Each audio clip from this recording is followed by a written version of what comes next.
All right, yeah, here we are. My name is Mitch Kelleher, and this is Joey. And yeah, we're gonna start a woods and whitetail YouTube series. We're gonna talk a lot of things outdoors, but primarily whitetail hunting with archery equipment. That is where our passion is. Yeah, so we're gonna try and maybe every week, every 2 weeks, have the two of us for sure. Maybe a third, fourth person. We've got a lot of people in our life that have a lot of knowledge. So yeah, so we'll give a little bit of backstory on us, where we started.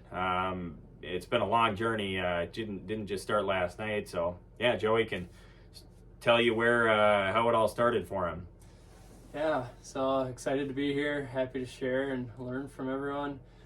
When I began hunting, I was 12 years old, and I took firearm safety with my dad, and I went out hunting out of a typical deer camp in northern Minnesota. Big woods, yeah. Big woods, and we, did it the old way, like Grandpa would, up on the Iron Range. We hunted from sun up to sundown. Rifle hunting, and that's how I began. I enjoyed it, loved the outdoors, but I really found a passion when I got my first bow and I was 18. And Yeah. It was a cheap old PSC, one of those old 90s little cams. Small cams, yeah. style, and I had a couple of great encounters with some deer with it. Never sealed the deal, but I kind of fueled my it's tough to learn at the beginning. Yeah, we didn't have dads that they just gun hunted, and so they didn't teach us anything. So it was rough. But Absolutely. did you kill a deer with that bow, or did you kill that doe with the bear bow? It was with my newer bow. Yeah. It was a total confidence boost. Wow. I got the new one. Yeah, that was cool. That he's got a video of that whole thing. That was really cool. Yeah. That was awesome. Yeah, it's kind of coincided. I kind of upgraded my archery equipment and then got into self-filming. Yeah. Pretty much with a GoPro only to begin. Yep. Kind of started incorporating trail cameras, my phone, bow. Just phone learning holder. how these deer move around, and yeah.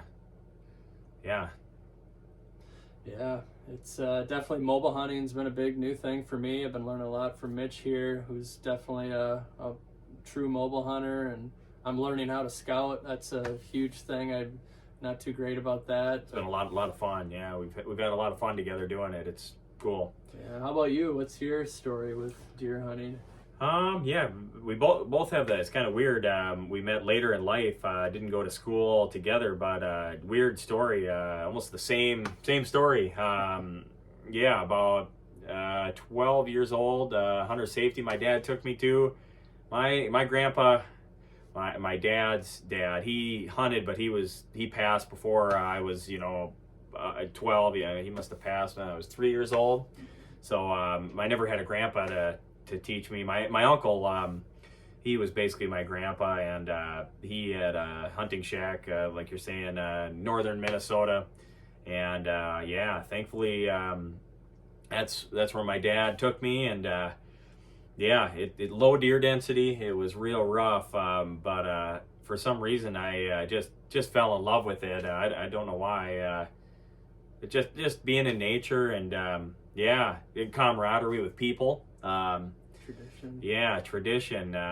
Yeah, and I just wanted to take it farther after the rifle hunting, but I never knew how. I just would wait for the rifle hunting, and it was only there. It's 2 weeks long, 3 weekends, longest in the state.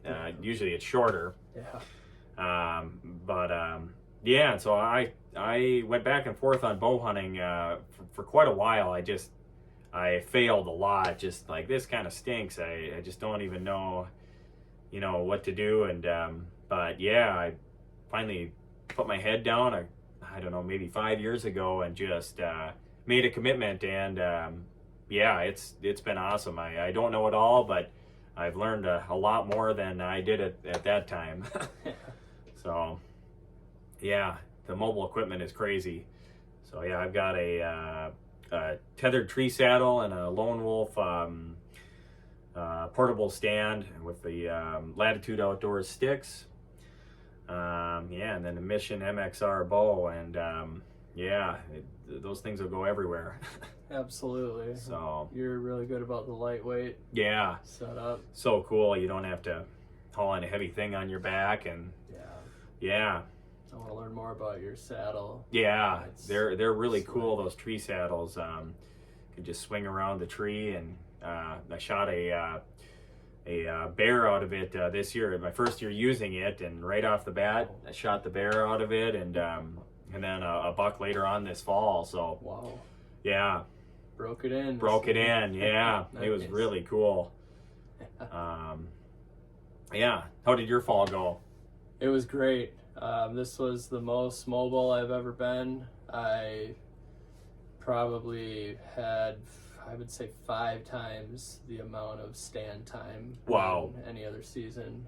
Did you see the most amount of deer this fall over other falls? Absolutely. Wow. I think, over a dozen different special encounters, a couple close calls. Never sealed the deal, but I've learned a tremendous amount. Wow. Just seeing so many different environments. Yeah. Different pieces of public. Really learned a lot. It's fun how much there is to learn, for sure.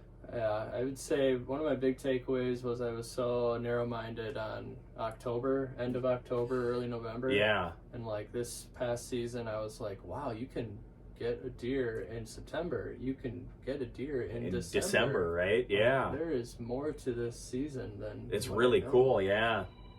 There's we got a call. That's the cool thing. If you put in the time, just like anything, if you want to be a better golfer or a better a football player, it really makes a difference.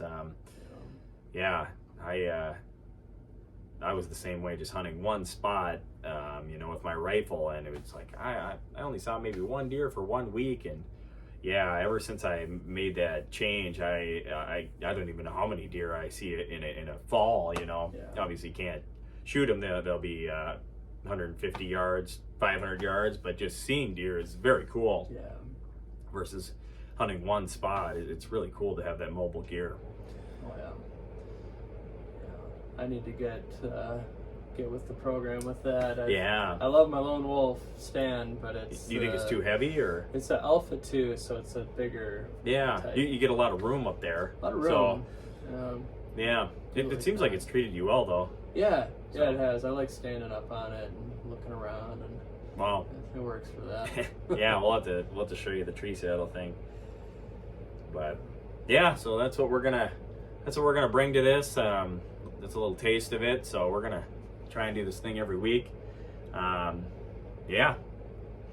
Excited. It'd be cool to have some different people on and hear some stories. We'll try and add some video of what we see out in the woods. No guarantees on me with the self filming is kind of a no-go. I'll film myself out there, but when it comes down to the kill, I probably won't get any of that for you guys. But we'll give education and entertainment any way we can, really. So maybe Joey will get some film for us. So I'll try my best. See what clips I can muster up. Be out there with a blow gun or a spear, or we'll see. We'll see. No promises. No promises. Alrighty. Well, before we end it, I guess we were going to add a little bit of, like we'll add some trapping or fishing or whatever time of year it is. So maybe before we end it here, you can. You're going fishing tomorrow? Yes. Yep. Going up to Lake of the Woods out of Arneson's resort there, and the ice has been a little difficult this year. So if you're up fishing anywhere, especially northern Minnesota, take caution. Check the ice yourself, and just remember that we had warm rains around the holiday season, so weekend ice is out there for sure. Be careful. Be careful. Whatever you're comfortable driving on, whatever vehicle or walking on, add 6 inches to that. I would recommend. We are the first group that's being allowed out of this outfitter January 18th as of now, so that's pretty unheard of. Wow. Past seasons. Wow. Yeah. You'll have to maybe next week give a report back. Absolutely. So Hopefully- don't fall through. No, don't fall through. We need you here. Yes. Hope we can get some walleye and sauger. Yeah.